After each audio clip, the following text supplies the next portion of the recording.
Welcome to the Craig and Greg Show, presented by Maximize Leadership. Now, here are Craig Owens and Greg Harris.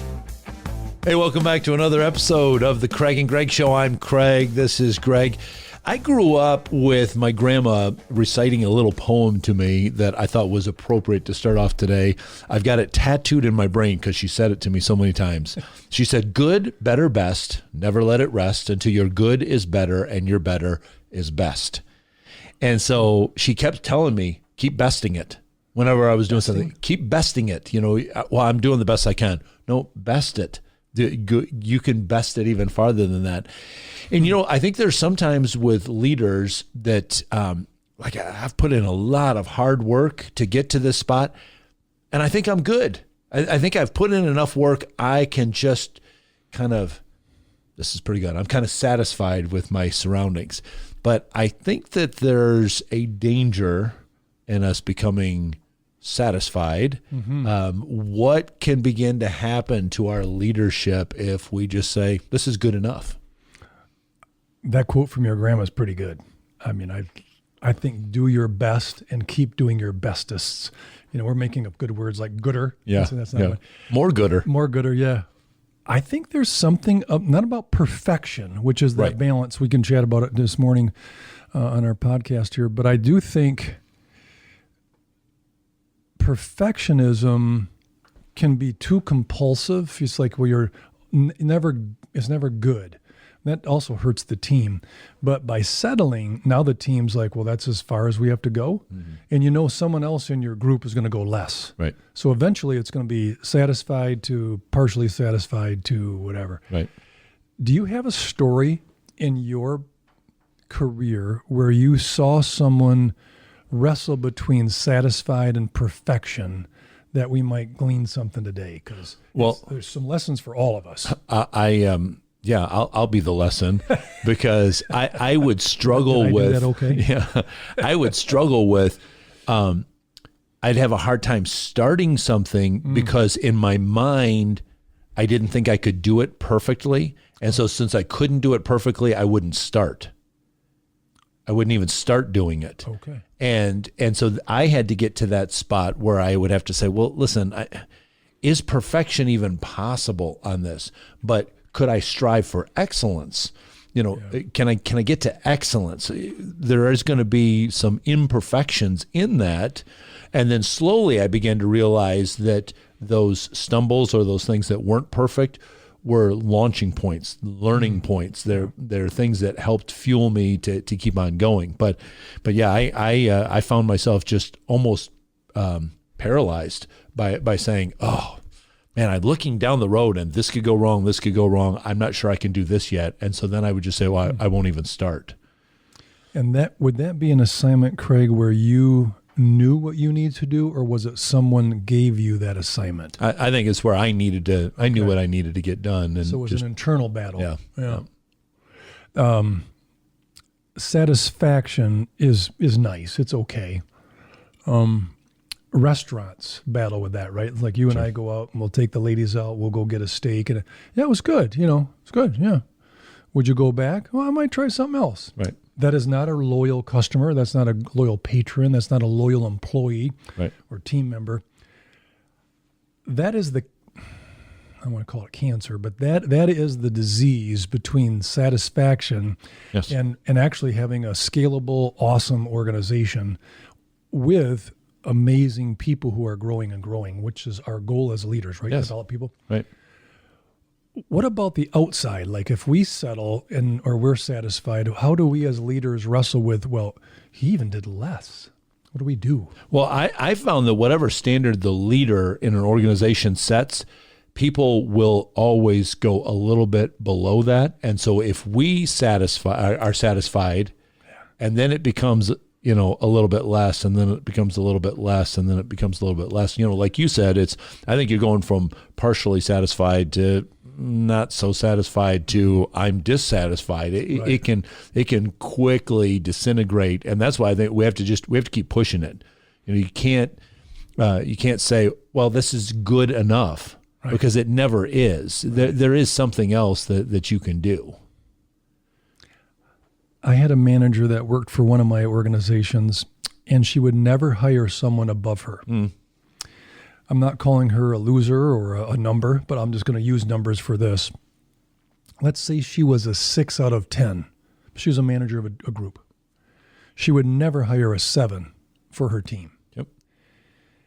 That in itself, even by hiring or promoting, which we saw her also promote 4s when there were 8s on the floor available and they did a 4. That's another piece to remember as a leader. Yep. When someone on your team in management, supervisory, a vice president, a director, when they're settling 2. So somewhere in there we have to be on the same page. How do you communicate that as a leader to, hey, I might be settling 2 or satisfied, but how do we all do this better? Yep. Well, I think it sends a huge message to your team when you hire somebody, you bring somebody on that is as competent as you are, as skilled as you are, or maybe even more skilled in a certain area, because you might say, hey, this part over here, I'm not so good at that part. I need somebody excellent there. I think it sends that message to the team. Oh, wait a minute. He's not intimidated by that. So let's keep pushing it. I remember one time, now this was, one of the churches that I had personal experience with that I wrote about in When Sheep Bite. So this was an unhealthy church that I came into. But right near the beginning, I had a friend of mine that I invited to come and speak. And he's a very good speaker, very good communicator. And I had a couple of these unhealthy board members that came up to me afterwards. Can't believe you brought this guy in. Why not? He's really good. Yeah. Weren't you intimidated by that? What do you mean? Well, they're going to like him better than me, and so they're not going to listen to me anymore.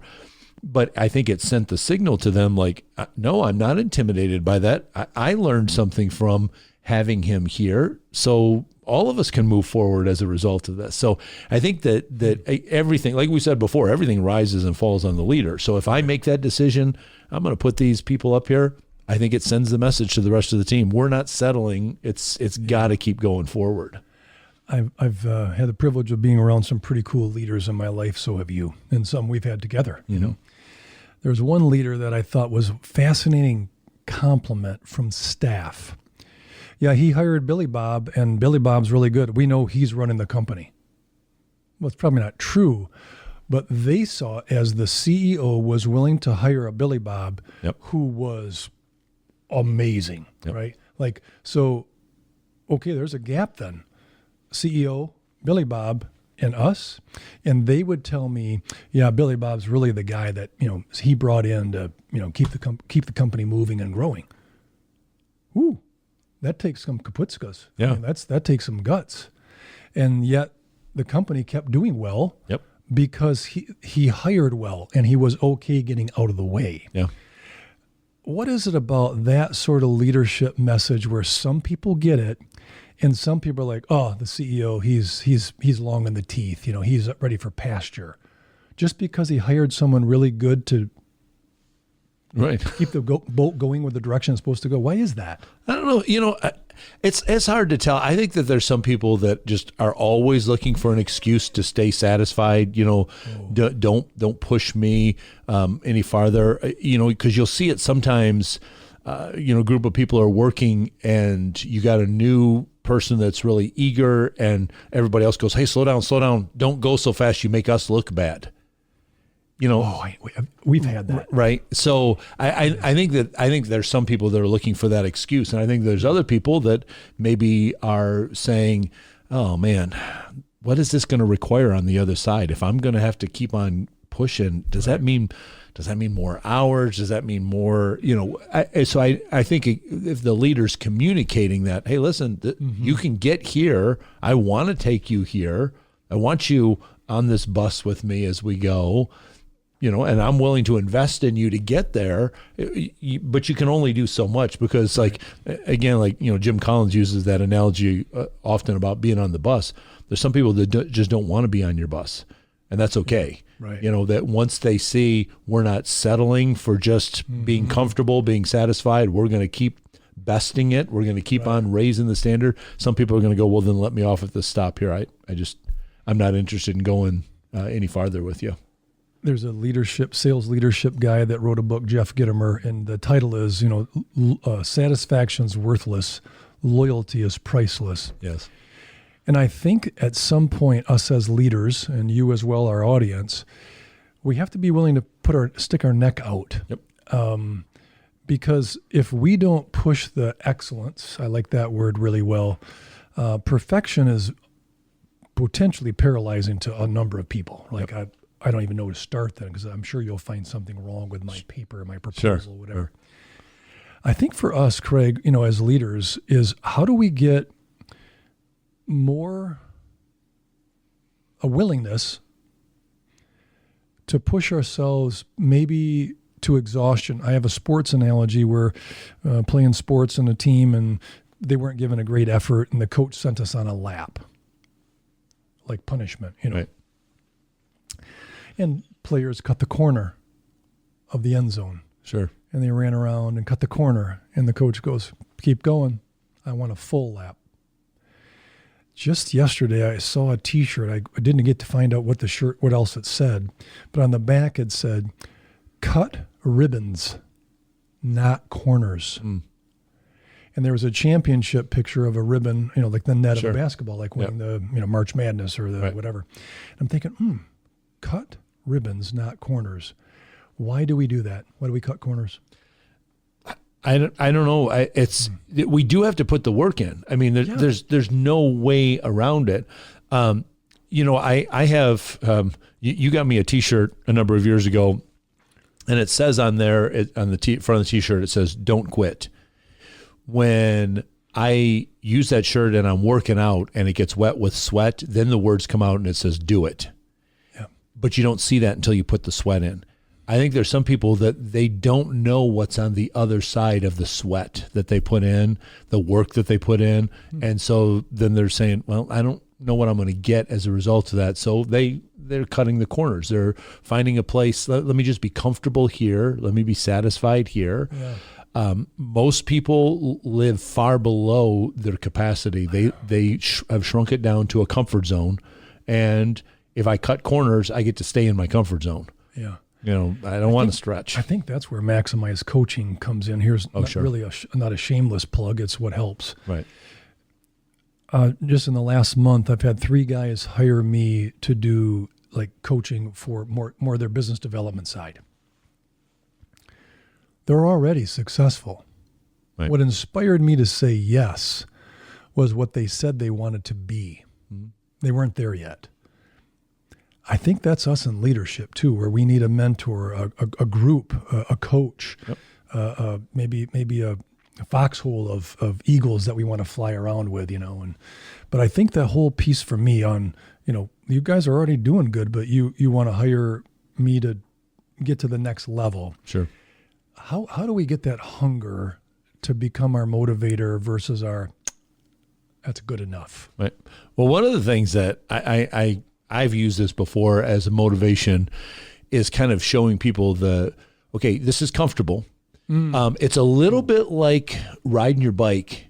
It's a lot of fun when you are coasting down that hill and you pick up some speed and you don't really have to pedal very much. But I've developed nothing of lasting value. I just had some fun for a little while. Yeah. And so if you're coasting, that tells me you've either plateaued or you're going downhill. You don't coast going uphill, but it's in the uphill climb that's where you develop the endurance. That's where you develop some great stories along the way, and that's where you get to new heights of success. And so, if people are like, "Well, this is pretty comfortable. We've really kind of hit our stride here," yep, we have. But if it feels really comfortable, then that means at best case scenario we're plateaued. At best. Right. So I want us to keep on pushing. I don't want it because we can go from plateau to downhill pretty easily. You don't even realize it. Right. But if you're pedaling to go uphill, you know that you're still going uphill because you're still pedaling to get there. So I try to hold that out for people of what's on. Let's go a little bit farther. What could we see once we get up a little higher? Is our desire for comfort because we've already done a climb, Or is it sometimes because we don't wish to do it, we're intimidated by the climb in front of us? Like mountains, Bible talks about, the mountain in front of you. There's a prayer about it. Remove the mountains, Right. I wonder maybe that's it, where there's maybe a lack of confidence, or maybe that's our job as a leader to develop them. Like, I see way more, just we won't make this public, but kick it in gear, buddy. You got way more. Go. I wonder if that's it. I think that some of that is the leader calling that out from people because, because otherwise there's some people that I think a lot of times we end up being our own worst enemy because we tell ourselves this is the best I can do. I've climbed as far as I can climb, and I think a leader that comes alongside us and says, I see so much, kind of like just my grandma saying, hey, okay, better your best. You were good. Now get it better. Well, I bettered my better, and now it's the best. Well, then keep besting it. Two sports things. I'm so sorry we use sports as analogies, but Roger Bannister, broke the 4 minute mark. Yep. And then how many within the next year? 19. 19 people passed it. You're like, so almost a mindset block. Yep. So satisfaction versus loyalty might be a mindset block. I think I entertained you with this story, but my son's high school football team was playing a pretty good team, and they were down 28-0 at half. We didn't play very well, made mistakes. And at halftime, I remember the conversation coming out like, let's give a little more effort. Oh, no, coach, no way. Well, why wouldn't you give a little more effort?